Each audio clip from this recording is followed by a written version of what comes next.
Capítulo 1. Los orígenes. Sección 6J. La vida cambia, parte 2. Camino a León, me dormí casi todo el camino, valga la redundancia, y soñé que jugaba con mi abuela en un atardecer precioso. Entonces, en el sueño vi una figura vestida de negro. Era la muerte. De pronto mi abuela ya no estaba conmigo, y la figura me dijo: la dinosaurio te falló, pero yo no te fallaré. Este es mi pacto contigo. Yo te avisaré cada vez que alguien cercano a ti fallezca. Entonces desperté. Eran aproximadamente las 3 de la mañana. Miré al cielo y vi un arco iris precioso justo arriba del carro. Era tan hermoso que quería despertar a todos para que lo vieran, pero no lo hice dado las circunstancias.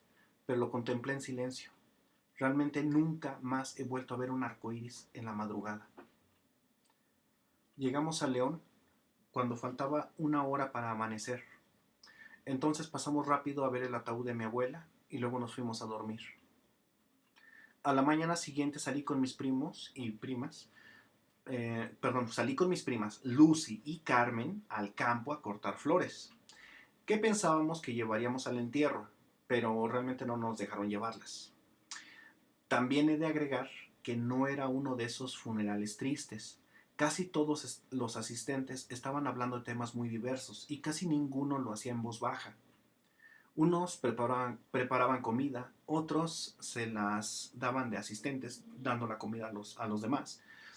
Eso sí, a los niños no nos dejaban acercarnos al ataúd. Yo pensé que la iban a enterrar en tierra, pero lo que hicieron fue ponerla en un cajón de concreto como a 2 metros de altura y levantaron un muro de ladrillo para sellar la entrada. Para mí todo eso era nuevo. Yo solamente vi desde lejos y no me dejaron acercarme. Esa fue la primera ocasión en la que sentí como si el tiempo se detuviera, como si estuviera dentro de una película, como si fuera posible regresar el tiempo. Estuvimos en León el primer día, domingo, que se rezó el novenario por mi abuela, y el lunes nos regresamos a la Ciudad de México muy temprano. Y regresamos a León el último día del novenario para levantar la cruz de cal, ya que en la tradición se pone una cruz de cal donde la persona fue velada, se rodea de flores y el noveno día se levanta y cada día se reza un rosario y se le conoce como novenario. Pasaron los días y mi abuelo ya no se hallaba en sí mismo. Recordó el sueño que tuvo cuando Teresa había fallecido y se dio cuenta que antes de que él fallezca, quien iba a morir era mi mamá.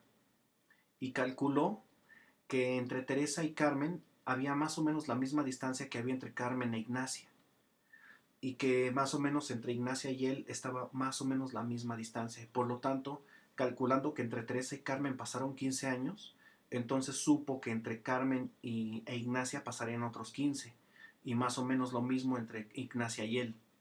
Y se angustió con ese pensamiento, y Nineo, atormentado con el recuerdo, cada vez que alimentaba a los animales, le decía a Licha: quiero que vendas todos los animales. Ya sabes que la de los animales era tu madre.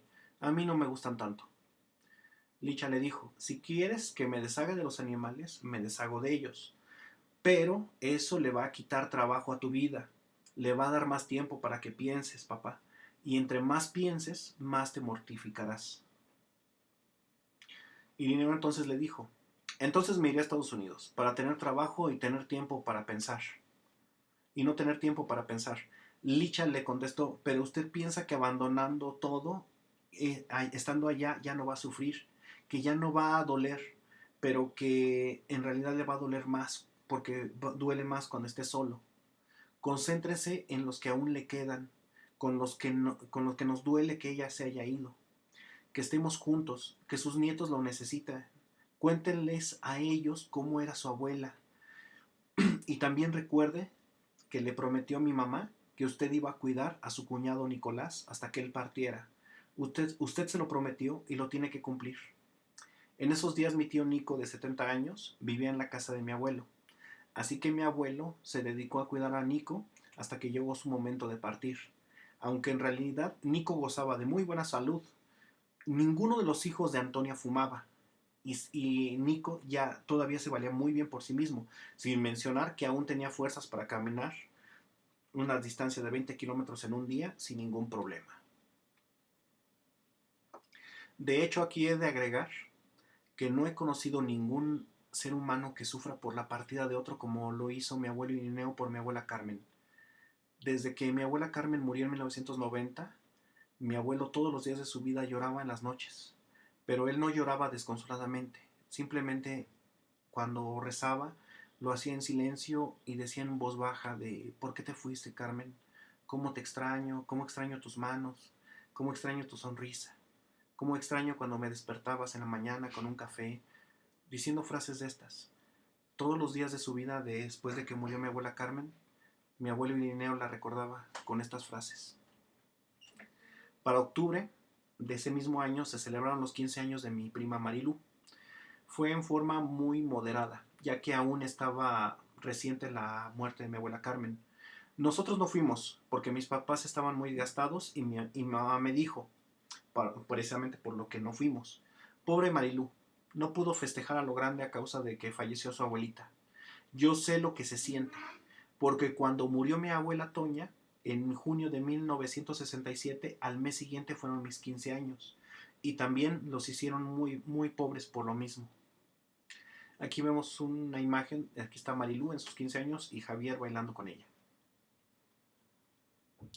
Javier se va a Estados Unidos. Tras la muerte de Carmen, mi hermano Javier migró a Zacatecas a conocer a su familia paterna. Tras un par de meses de vivir allá, su padre David mandó a un coyote por él. Un coyote es un hombre que trabaja pasando personas a Estados Unidos. El coyote llevó a Javier a California y estuvo viviendo en la casa de su padre por un tiempo. Se inscribió a la escuela y estaba estudiando bajo el nombre de Javier Mata. Después tuvieron un desacuerdo Javier y David y Javier se fue de la casa y se fue a vivir con unos amigos que había hecho por allá. Se puso a trabajar de cocinero en un restaurante italiano y le fue relativamente bien. Carmen le enseña a Ignacia lo importante de la oración. Eran finales de octubre de 1990. Una noche mi mamá soñó con mi abuela Carmen, que le decía, tengo hambre, dame de comer. Entonces mi mamá pensó que se refería a que tenía que poner una ofrenda para el Día de Muertos, así que mi mamá procedió a hacerlo. Cuando fue el 1 de octubre, mi mamá puso una fotografía de mi abuela Carmen en el altar que teníamos en la casa, junto con un poco de fruta y dulces. Pasando el Día de Muertos, mi mamá aún dejaba la ofrenda, cuando volvió a soñar que mi abuela Carmen le decía, no me has dado de comer y tengo mucha hambre. ¿Por qué mis hijos tendrán tiempos difíciles y tú no sabes darme de comer? Mi mamá le contestó, no entiendo a lo que te refieres, ya te puse una ofrenda. ¿Me dices que aún tienes hambre? Entonces Carmen le dijo, eres una encalmada. Encalmada era la palabra para decir tonto. ¿No recuerdas lo que acabamos de hablar en el rancho? Ignacia, mi mamá le dijo, hablamos de muchas cosas, qué es de todo lo que hablamos? Y mi abuela le dijo, tengo hambre porque mis hijos van a pasar tiempos difíciles. Y entonces mi mamá le contestó, ¿quieres que pague por ti una misa? Carmen, como vio que mi mamá no había entendido, le dijo, como veo que aún no has entendido, como no sabes darme de comer, te voy a comer a ti. Entonces abrió una boca muy grande, similar a la de un cocodrilo, y se lanzó a morder a mi mamá. Entonces mi mamá comenzó a decir, Padre Santísimo que estás en el cielo, santificado sea tu nombre, Dios todopoderoso y eterno. Entonces Carmen se detuvo y volvió su boca a la normalidad y le dijo, ¿ves cómo si sabes darme de comer? Si era lo que querías desde el inicio, ¿por qué no me lo dijiste, mamá? Y mi abuela le contestó, los humanos olvidan fácilmente las palabras dichas en sueños. Las reflexiones duran un poquito más y los sustos normalmente se quedan hasta que despiertas. De esta manera me aseguro que esta idea va a llegar aun cuando tú despiertes. No olvides que Antonia y Estanislada tuvieron sueños no por ser familia, sino porque supieron amar y orar sin cesar. Enseña a tus hijos que tienen que orar, pues sólo así pueden prevenir las desgracias que pueden ser previstas y aquellas que son inevitables son pospuestas o llevadas con el menor dolor posible. La época de bienes y de males le debe de llegar a todos los humanos en toda la tierra, sin distinción uno de otro, pero la intensidad de cada una de estas épocas, tanto de bienes como de males, dura de acuerdo a su oración y sus obras de justicia. Si orares lo suficiente, una sola época de males te vendría en toda tu vida. Vendría muy intensa, pero vendría con una recuperación tan milagrosa que nadie podrá negar que la mano de Dios intervino en ello, tal como le pasó al santo Job. Mi madre comenzó a orar y las cosas se tranquilizaron en la casa. Mi papá dejó de pelear con ella.